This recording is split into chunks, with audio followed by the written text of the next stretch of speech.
found a steady job. I was invited to speak at TED. But resumption now is that what was good enough for me or for my folks, for that matter, isn't good enough anymore. So we all make a mad dash to that bookshelf. Because we feel if we aren't trying everything, it's as if we are doing nothing. We are defaulting on our obligations to our kids. So it's hard enough to navigate our new roles as mothers and fathers. Now add to this problem something else. We are also navigating new roles as husbands and wives because most women today are in workforce. This is another reason I think that parenthood feels like a crisis. We have no rules, no scripts, no norms for what to do when a child comes along now that both mom and dad are breadwinners. The writer Michael Lewis once put this very, very well. He said that the surest way for a couple to start fighting is for them to go out to dinner with another couple whose division of labor is ever so slightly different from theirs, because the conversation in the car on the way home goes like something like this. So, did you catch that Dave is the one who walks them to school every morning?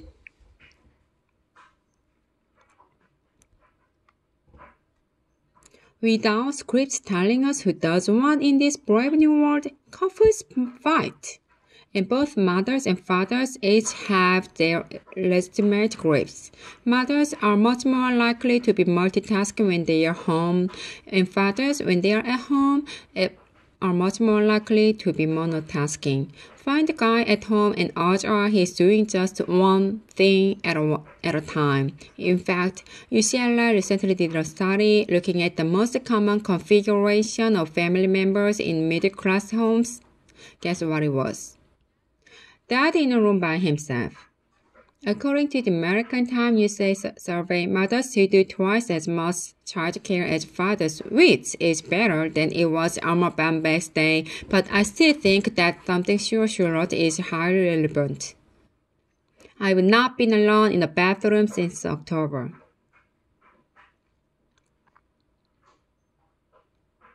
But here's the thing. Men are doing plenty. They spend more time with their kids with their fathers ever spent with them. They work more paid hours on average than their wives. Then genuinely want to be. Today, it's fathers, not mothers, who report the most work-life conflict. Either way, by the way, if you think it's hard for traditional families to sort out these new roles, just imagine what it's like now for non-traditional families. Families with two dads, families with two moms, single-parent households. They are truly improvising as they go.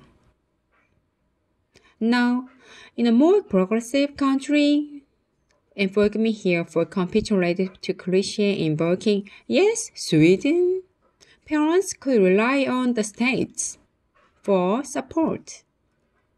There are countries that acknowledge the anxieties and changing roles of mothers and fathers. Unfortunately, the United States is not one of them. So in case you are wondering, the U.S. has in common with Papua New Guinea and Liberia is this. We too have no paid maternity leave policy. We are one of 8 known countries that does not. In this age of intense confusion, there's just one goal upon which all parents can agree, and that is whether they are tiger moms, hippie moms, helicopters, or drones. Our kids' happiness is paramount.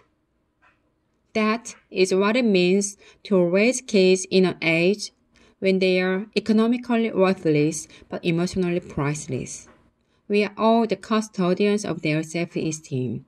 And the mantra no parents ever question is, all I want is for my children to be happy. And don't get me wrong, I think happiness is a wonderful goal for a child. But it is a very elusive one. Happiness and self-confidence. Teaching children that is not teaching how to flow field. It's not like teaching them how to. There's no curriculum for it. Happiness and self-confidence can be the byproducts of other things, but they cannot really be goals unto themselves. A child's happiness is a very unfair burden to place on a parent. And happiness is an even more unfair burden to place on a kid. And I have to tell you,